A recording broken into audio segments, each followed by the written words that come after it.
There are places in this world where time doesn't move forward, where shadows linger longer than they should, and whispers echo from walls that shouldn't speak. This is one of those stories. It all began on a cold October evening, the kind of night when the wind howls through empty streets, and the moonlight casts long, distorted shadows across the ground. A young woman named Emily had just moved into Blackthorn Manor, a sprawling estate tucked deep within the woods. It was cheap, secluded, and perfect for someone who wanted to escape her troubled past. But there was something about the house, something unsettling. The air felt heavier inside its walls, as if centuries of secrets were buried beneath the creaking floorboards. On her first night, Emily couldn't shake the feeling she wasn't alone. Every sound, the groaning of the old wooden beams, the rustling leaves outside, made her skin crawl. But it wasn't until midnight that things truly began to unravel. As she lay in bed, trying to sleep, Emily heard it, a soft, raspy whisper coming from the corner of her room. She froze, heart pounding, and called out, "Who's there?" But only silence answered. She convinced herself it was just her imagination, until the next morning, when she found words scrawled across her bedroom mirror in what looked like dirt or ash. "Leave now." Determined to understand what was happening, Emily dug into the house's dark past. What she discovered chilled her to the bone. Decades ago, Blackthorn Manor belonged to a reclusive artist named Victor Blackthorn. He was known for his haunting paintings, portraits so lifelike, people swore they could see their subjects breathing. But Victor's work took a sinister turn when he became obsessed with capturing not just life, but death itself.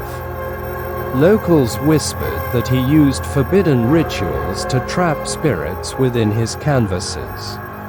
One fateful night, the townsfolk stormed the manor after hearing screams. They found Victor dead, slumped over his easel, surrounded by dozens of unfinished portraits. And then, the house was sealed shut, never to be lived in again. Emily realized too late, she hadn't escaped her troubles by moving here. She'd walked straight into someone else's nightmare. That night, the house came alive. Doors slammed shut on their own. Shadows darted across the walls. And the whispers, they grew deafening. Emily tried to leave, but every door and window refused to budge, as if the house itself wouldn't let her go. Then she saw them, the paintings. Dozens of them, hidden away in the attic. Each one depicted a tormented soul, their eyes following her wherever she went. As she stared at the final portrait, she gasped. It was her own face, staring back with hollow eyes. And that's when she heard it, a voice clearer than the rest. "You're mine now," it said. "Forever." Summoning every ounce of courage, Emily bolted for the exit.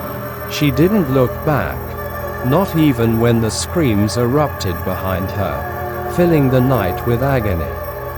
She ran until her legs gave out, collapsing in the forest as dawn broke over the horizon.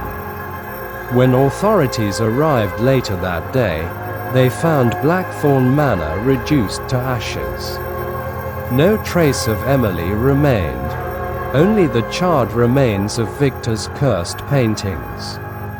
To this day, hikers claim to hear whispers echoing through the woods where the manor once stood. Some say they've seen a figure wandering among the trees, a woman with hollow eyes, searching for a way out. So remember, If you ever find yourself near Blackthorn Manor, don't listen to the whispers.